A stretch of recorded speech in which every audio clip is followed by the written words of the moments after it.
The people in that area turned to Qarnayn and asked him, can you protect us from these evil people, Gog and Magog?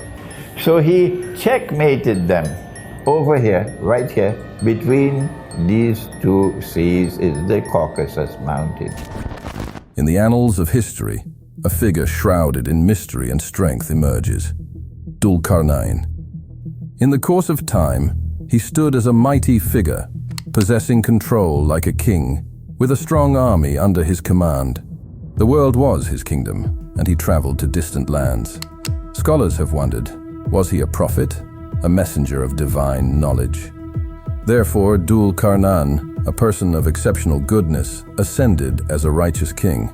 Who is Dhul Qarnayn? Allah says, "Inna makkanna lahu fil ardi wa ataynahu min kulli shay'in sababa." Indeed, we gave him power in this earth. Makkanna, we gave him power. He could have control, meaning he was a type of king. And we gave him a path wherever he wanted to go, meaning he had an army, he was able to go to any land he wanted to go.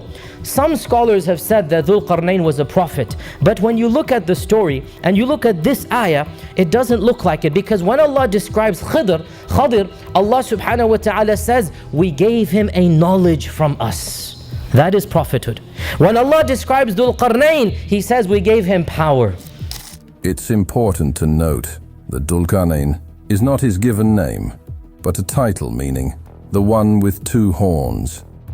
Various tales about him have been shared. Some claim he was the only ruler to reign over both Persia and Rome, a powerful king with influence over these lands. There are also accounts portraying him as a ruler with dominion over the east and the west. In truth, the exact details remain uncertain. The narratives about Dhul Qarnayn are numerous and diverse, leaving us with varying interpretations. The popular Islamic legend suggests that Dhul Qarnayn might be Alexander the Great. However, there is no Islamic or historical evidence supporting this connection. There are significant differences between Dhul Qarnayn and Alexander the Great. Allah describes Dhul Qarnayn as a pious Muslim, while historical records confirm that Alexander the Great was an idol-worshipping pagan. His teacher, Aristotle, was also a non-believer in Allah. Therefore, it is clear that Alexander the Great is not linked to the story of Dhul Qarnayn. It is more clarified by one of the hadith of the Holy Prophet ﷺ that Dhul Qarnayn is not Alexander the Great, as it was narrated from Abu Huraira that the Messenger of Allah ﷺ said, "Gog and Magog people dig every day until, when they can almost see the rays of the sun, the one in charge of them says, 'Go back and we will dig it tomorrow.' Then Allah puts it back, stronger than it was before. This will continue until, when their time has come, and Allah wants to send them against the people, they will dig until they can almost see the rays of the sun. Then the one who is in charge of them will say, 'Go back and we will dig it tomorrow if Allah wills.' So they will say, 'If Allah wills.' Then they will come back to it, and it will be as they left it."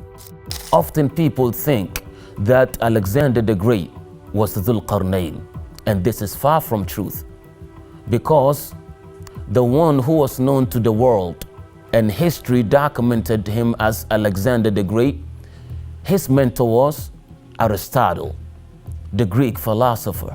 But Dhul Qarnayn that we know from Quran had lived during the time of Prophet Ibrahim alayhi salatu wassalam. And between Prophet Ibrahim and Isa ibn Maryam is more than 2,000 years. So that's completely two different persons. Some modern scholars have suggested that Dhul Qarnayn could be the ancient Persian king Cyrus, who ruled approximately 2,600 years ago. However, this theory faces several problems. Cyrus was a ruler who followed a different religion, which goes against the image of Dhul Qarnayn as a virtuous and righteous person. Another idea proposes that Dhul Qarnayn might be a figure from recorded history, but it remains uncertain. Recorded history spans around 4,000 years, and we have information about numerous powerful kings and empires from that time. If Dhul Qarnayn existed during that period, he would likely be known in historical records due to his vast conquests. Another potential candidate is Darius, the Persian emperor who ruled from 550 to 486 BC. Darius had a vast empire, including territories in Asia Minor, the Caucasus, the Balkans, Central Asia, and Egypt. Unlike Cyrus and Alexander, Darius believed in only one god, Ahura Mazda. Although some may question whether Islam existed during Darius's time, it's essential to know that he worshipped one supreme god, showing a belief in monotheism. Is Dhul Qarnayn a barrier against Ya'juj wa Ma'juj? A group of people approached Dhul Qarnayn, expressing their concerns about two troublemakers in their land. These two troublemakers are known as Ya'juj wa Ma'juj. Allah Almighty mentions them in the Quran. قالوا يا ذا القرنين إن يأجوج ومأجوج مفسدون في الأرض فهل نجعل لك خرجا على أن تجعل بيننا وبينهم سدا. They said, O Dhul Qarnayn, verily Ya'juj wa Ma'juj make mischief in the earth, so may we assign to you a tribute, so that you set up a barrier between us and between them. Allah Almighty granted Dhul Qarnayn the knowledge to solve the community's problem.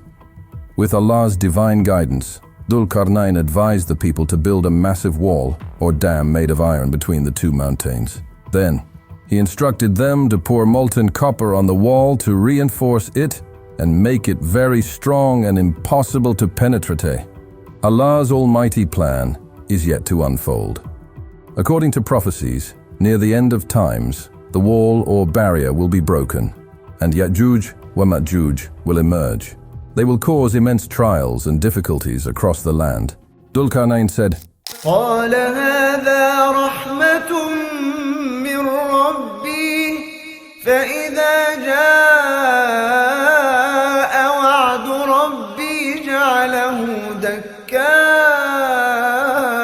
وكان وعد ربي حقا. This is a mercy from my Lord, but when the promise of my Lord comes, he will make it level, and ever is the promise of my Lord true. As we conclude our journey through the enigmatic tale of Dhul Qarnayn, the righteous king of ancient times, we find ourselves surrounded by mysteries and unanswered questions. In the midst of uncertainties, one undeniable truth emerges. Dhul Qarnayn's legacy embodies righteousness, wisdom, and virtue. The tales and misunderstandings that have arisen over time serve as a poignant reminder of the intricate and ever-evolving tapestry of history, intricately woven with our perceptions of faith and spirituality. In our quest for truth, it is crucial to approach the enigma of Dhul Qarnayn with an open mind. Thank you for joining us on this thought-provoking exploration of Dhul Qarnayn.